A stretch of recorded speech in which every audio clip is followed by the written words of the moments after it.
Hello guys, আসসালামু আলাইকুম। চলে আসলাম নতুন একটি মিনি ব্লগ নিয়ে। আজকে আমরা যাচ্ছিলাম ব্রিজের নিচে ঘুরতে তিনজনে। গায়ক দেখতে পাচ্ছেন, আমরা চলে যাচ্ছি কোন জায়গায় জানি, কই গেছি ব্রিজের নিচে চলে যাচ্ছি। আমরা তিনজন হঠাৎ করে প্ল্যান করলাম, চল ব্রিজের নিচে ঘুরে আসি। এত তাড়াহুড়ো করে বের হয়েছিলাম যে কারোর মাথায় আসেনি আজ যে শুক্রবার। ব্রিজের নিচে একটু সামনে যেতে দেখি মনে হচ্ছে পুরো এলাকার মানুষ আজকেই একই প্ল্যান করেছে, যেখানে তাকাই শুধু মানুষ আর মানুষ।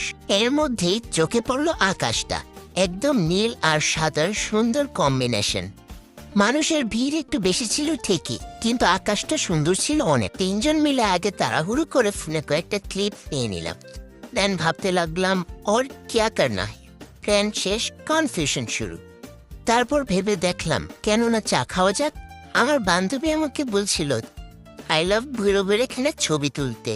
আই লাভ বড় বড় রাতে হারিবে অন্তরে ছবি দিলেন প্লিজ। চলে আসলাম চা খেতে, 2 কাপ চা নিয়ে নিলাম। দেন 2 কাপ চাকে নিনজা টেকনিকের সাহায্যে 3 কাপ চা বানিয়ে ফেললাম। কিন্তু বিশ্বাস করেন ভাই, চায়ের টেস্ট এমন ছিল যে আমার বান্ধবী এক চুমুকও চাটা খেতে পারলো না, চাটাই ফেলে দিল। আমিও ভাবলাম চাটা যখন ভালো না, অন্তত কিছু ভিডিও ক্লিপ তো ভালো হোক। ব্রিজের নিচে বট গাছের নিচে চলে গেলাম, আর বট গাছের নিচে কিছু ভিডিও ক্লিপ নিয়ে নিলাম। পরিবেশটা ভালোই লাগছিল, বট গাছ, সামনে নৌকা, আবার হাতে চা। চা ভালো না লাগাই ভাবলাম আইসক্রিম খাওয়া যাক। চায়ের পর্ব শেষ করে তিনজনেই চলে যাচ্ছিলাম আইসক্রিম খেতে। আইসক্রিম বের হতে মাথায় একটা অদ্ভুত জিনিস ঘুরতে শুরু করলো, ওই যে পেঁচানো পেঁচানো। বাকি কল্পনাটা আপনাদের উপর ছেড়ে দিলাম। আইসক্রিম নিয়ে আসার সময় দেখলাম বট গাছের নিচে এলাকার চাচা দাদা নানারা বসে আড্ডা দিচ্ছিল। এই আড্ডায় আমেরিকার রাজনীতি থেকে পাশের বাড়ির মুরগি কয়টা ডিম দিয়েছে সব বলা হই। একটু সামনে যেতেই দেখি কার যেন বিয়ের গাড়ি, লাইফে শেষ হাসি হেসে নিচ্ছে।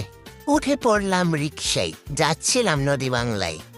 তিনজন এক রিকশায়, আর উপরে শুধু বসানো হলো আমাকে। মনে হচ্ছিল আমি যাত্রী না, রিকশার ছাদের এডিশন। আমারও রিকশার উপরে বসে যেতে ভালোই লাগছিল। রিকশার উপরে বসে সুন্দর ভিউ এনজয় করছিলাম, প্লাস কিছু ভিডিও ক্লিপও নিয়ে নিলাম।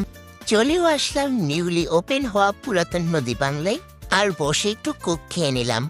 আমার বান্ধবী নিজের জন্য কিছু শুজ কালেকশনও দেখে নিচ্ছিল, তবে সে কিন্তু কিনতে আসেনি, শুধু দেখতেই এসেছিল। আজকের ব্লগটা এতটুকুই। নিউ ব্লগ হিসেবে কেমন লাগলো জানাবেন। সবাই ভালো থাকবেন, টাটা।